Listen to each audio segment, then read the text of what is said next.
The glass walls of Terminal 7 reflected her jet silver belly as it clawed into the dusk. She waved from the cabin door, 2 fingers, a smirk, before sealing herself back inside the pressurized world where she ruled. I stood alone with nothing but the echo of her laughter and the faint smell of aviation fuel. No driver, no apology, only her final text, "Enjoy economy, darling."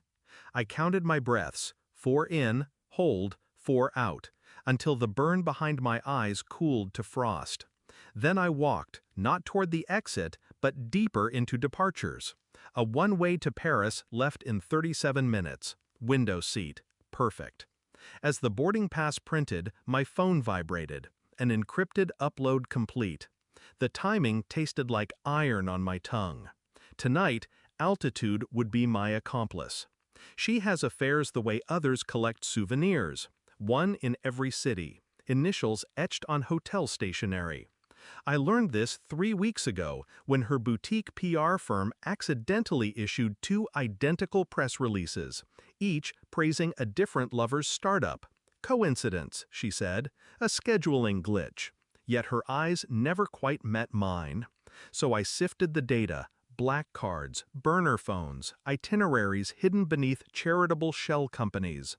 I smiled at breakfast, kissed her forehead at board meetings, applauded her keynote from the front row, all the while cataloging betrayal like a forensic accountant of the heart. The pattern sharpened into a single, devastating angle. She was preparing a hostile divorce, moving assets offshore, rewriting prenups in languages I supposedly couldn't read. She forgot I taught myself code to impress her once. She never noticed the silent script I left crawling through her cloud each night. After she slipped into another time zone, I traced her coordinates. Zurich, Dubai, Sao Paulo. Names of cities, names of men. I ordered DNA kits under aliases, cross-checking dates against her women in leadership retreats.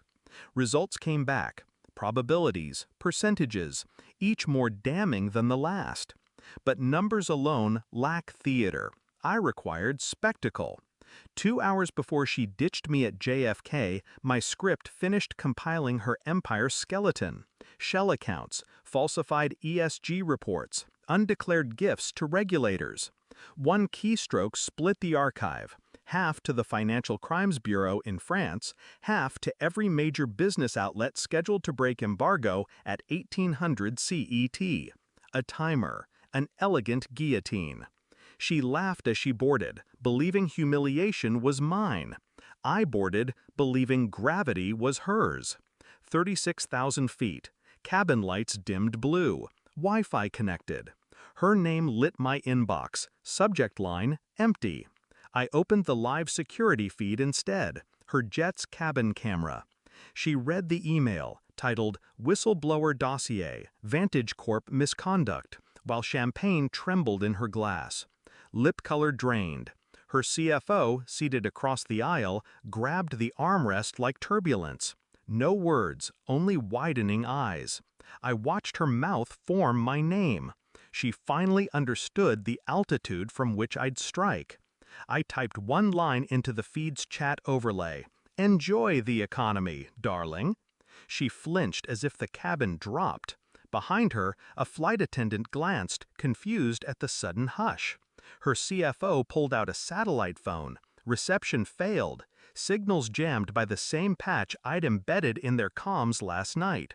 She tried replying, but the message bounced. Read only. Her empire was now a museum piece behind glass. Everyone could see, no one could edit. I reclined my seat, ordered red wine, watched in silence while her legacy decompressed at Mach 080. Charles de Gaulle materialized beneath pale dawn. Notifications bloomed, investigations opened, stock halted, board emergency convened. Disaster unfolding precisely on schedule. I stepped onto the jet bridge feeling nothing but the measured rhythm of my pulse. No victory, no grief, just equilibrium restored. Outside, Paris smelled of rain and reclamation. I left my phone in a bin marked recyclage and walked toward arrivals, lighter by every lie she ever told.